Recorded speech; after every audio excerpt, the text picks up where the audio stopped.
Students have been telling me that they're having some trouble with showing in possession and showing plurals, and there's definitely an issue about the apostrophe. So let's just talk about the apostrophe first of all. First of all, there are two important uses for the apostrophe. The first is that you use the apostrophe for contractions, and this like don't, and then the second is that you show possession, like something belongs to Mary.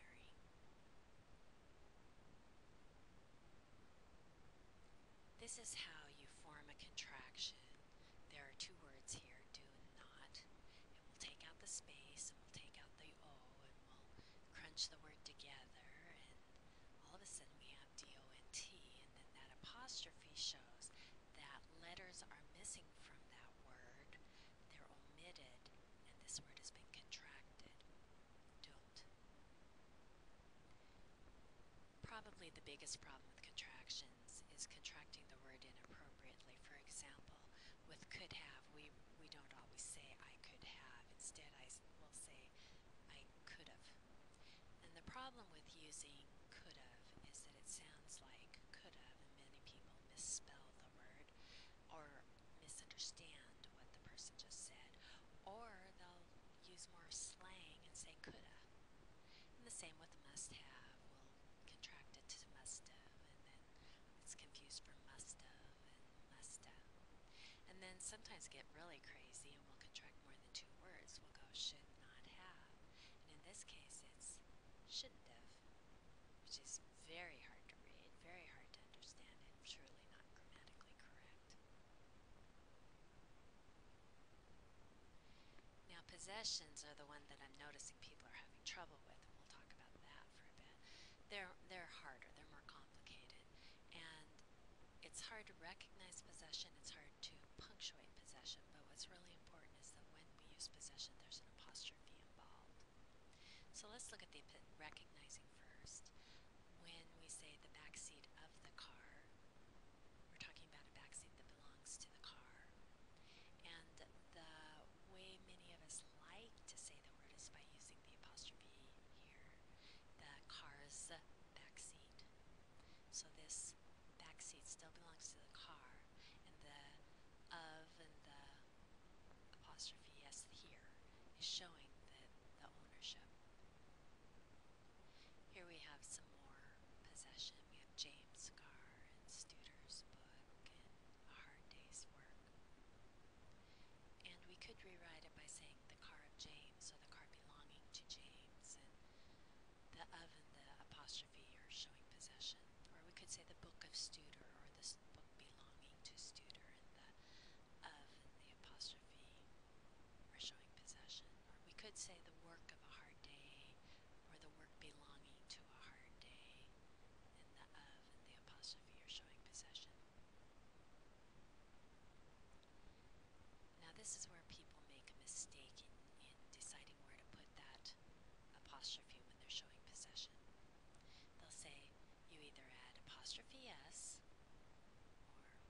or s apostrophe.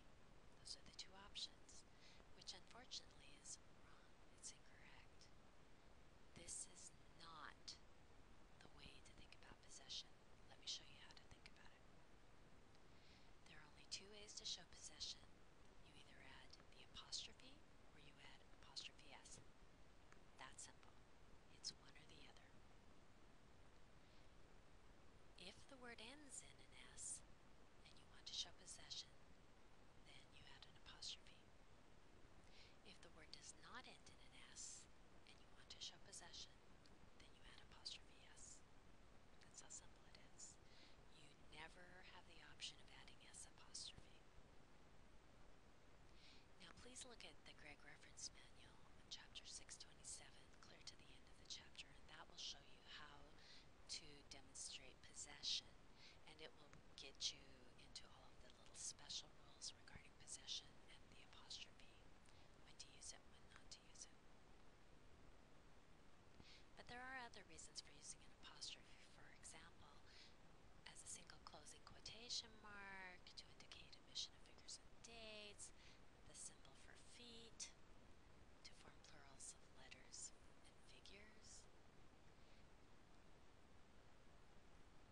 Here's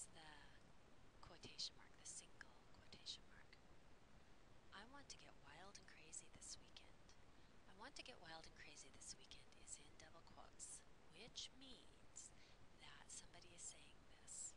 Maybe my sister Sue said, I want to get wild and crazy this weekend. Wild and crazy is a term that she's using in a slang-like way. And so wild and crazy is also in quotation marks normally. But because we have one phrase that has quotation marks inside of another phrase that has quotation marks, we need to use the single quotation mark instead of the double quotation mark. Here's showing the omission of figures in dates.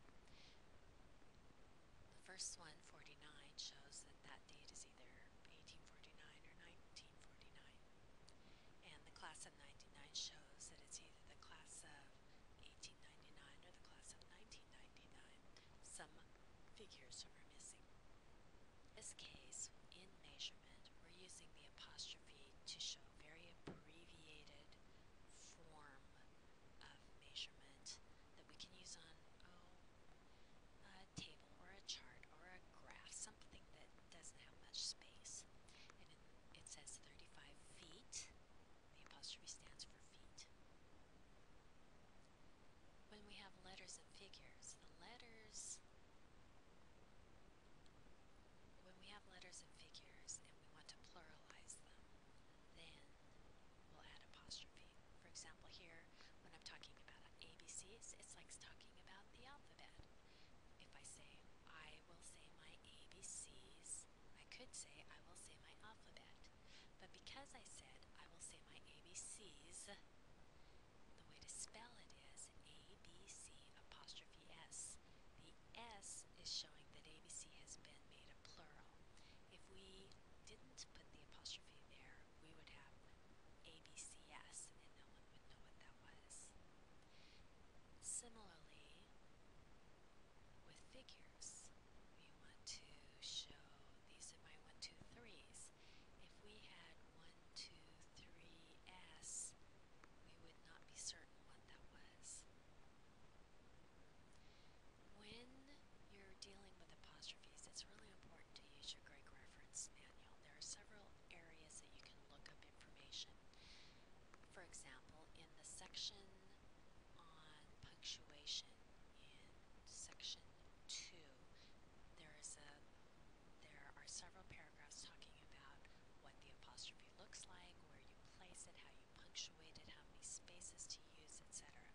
So there's a section on apostrophes in section 2. You'll find more information about plurals and possessives in section 6